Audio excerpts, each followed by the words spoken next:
ये दिव्य धनुष है शिव जी का। और जब किसी के वश की बात न रही तो जनक जी दुखी हो करके उठ करके खड़े हो गए और जनक जी ने घोषणा कर दी, सब मेरी प्रतिज्ञा सुनकर के आए थे ना, मेरे सेवकों ने भी अभी अभी प्रतिज्ञा दोहराई थी, दीप दीप के भूपति नाना, आए सुनी हम जो पन ठाना। पर धनुष को तोड़ना तो दूर की बात है, कोई तिल भर इसे हिला भी नहीं सका। अरे मैं नहीं जानता था कि धरती वीरों से खाली हो गई, वीर इस पर कोई बचा ही नहीं। अपनी वीरता के, अपने बल के अभिमान में गाल तो सब बजा रहे थे बैठे बैठे।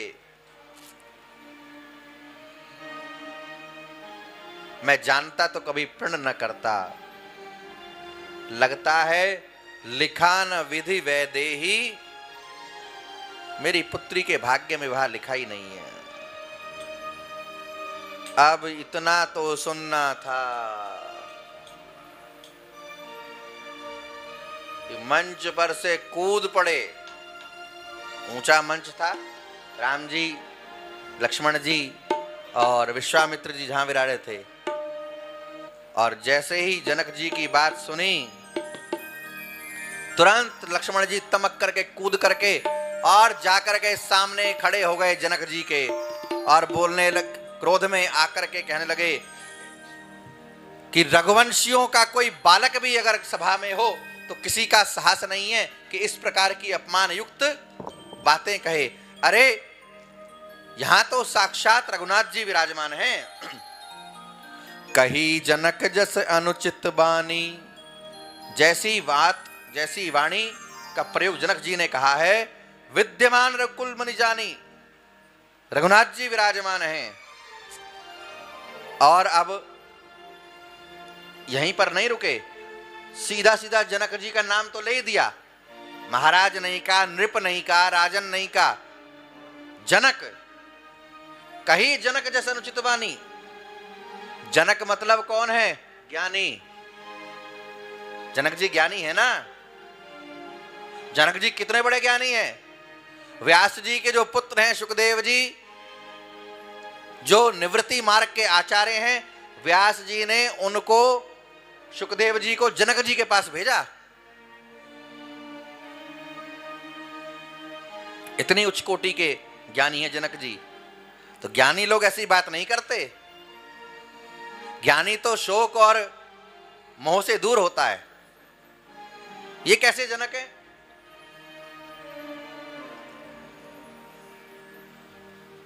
और लक्ष्मण जी क्रोध में, आवेश में भर करके कहते हैं रघुनाथ जी से प्रणाम करके, और कहते हैं, जो तुम्हारे अनुशासन पावऊं, जो तुम्हारे अनुशासन पावऊं, कंदुक इव ब्रह्मांड उठावऊं, ब्रह्मांड उठावहु, काचे घट जिमि डारऊं फोरी, काचे घट जिमि डालहु फोरी, सकहूं मेरे मूलक जिमि तोरी।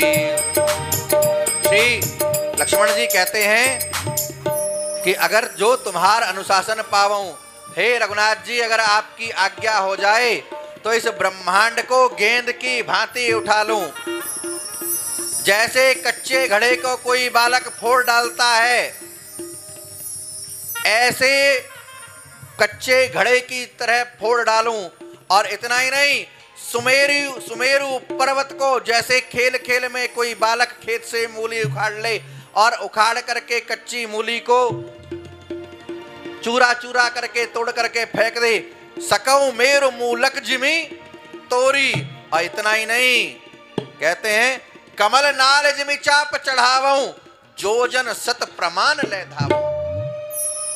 जैसे कमल की नाल को कोई निकाल ले सरोवर में से और लेकर के चल दे, ऐसे ही इस धनुष को क्या चाप चढ़ाना तो दूर की बात है, चापे नहीं चढ़ाऊंगा, 100 योजन तक इसको घसीट करके ले जाऊंगा। तोरऊं छत्रक दंड जिमी तव प्रताप बलनाथ। बरसात में उगने वाले कुकरमुत्ते छत्ते बच्चे खेल के खेल में उखाड़ लेते हैं, तोड़ डालते हैं, ऐसे इस धनुष को तोड़ डालूंगा। लेकिन मेरे बस का नहीं है। तब प्रताप बल नाथ, आपके बल से। गोस्वामी जी महाराज कहते हैं जब लक्ष्मण जी को क्रोध आया तो दिशाएं डोल गईं। राम जी ने कहा कि कहीं ऐसा ना हो जनक जी कह दें अच्छा इतना बल का अभिमान, ये तो मैं बहुत सुन चुका हूं, करके दिखाओ। कहीं जनक जी ने कह दिया करके दिखाओ और ये भी आवेश में आकर के धनुष इसने उठा लिया तो सब तो हमारा तो मैटर ही गड़बड़ हो जाएगा। हाँ, मामला बिगड़ जाएगा। सो ही इशारा कर दिया रघुनाथ जी ने,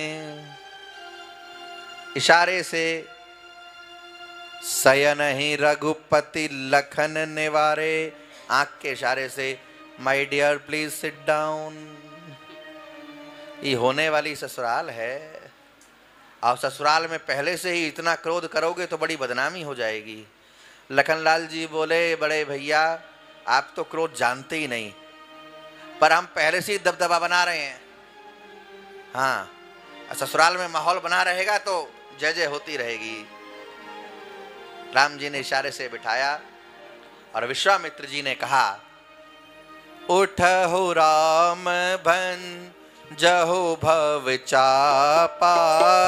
उठहु राम भन जन बहु चापा। उठहु राम भन जहु भव चापा।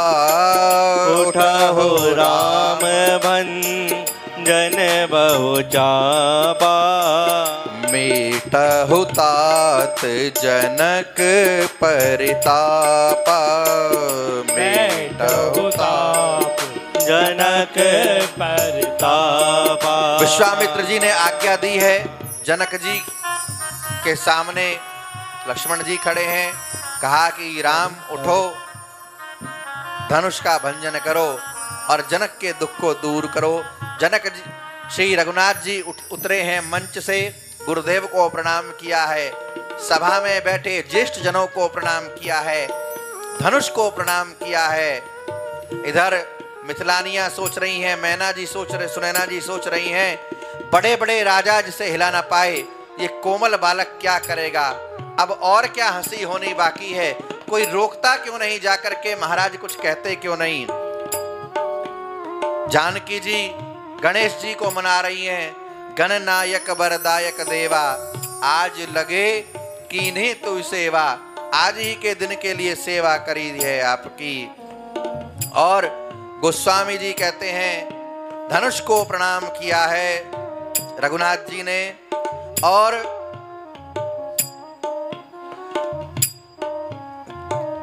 प्रणाम करके बाएं हाथ से धनुष का स्पर्श किया और सबसे तोड़ा, मध्य से तोड़ा।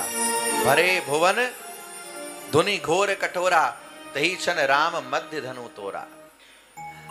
देख लोग सब भय सुखा, देख लोग सब भय सुखारे।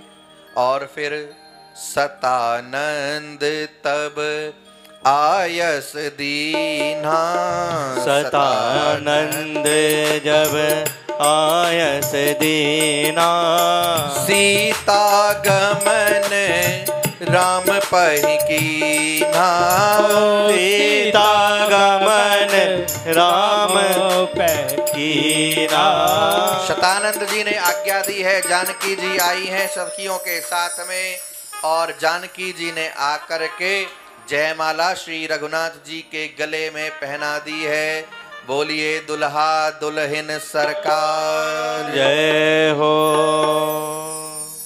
ब्याह तो धनुष टूटते ही हो गया।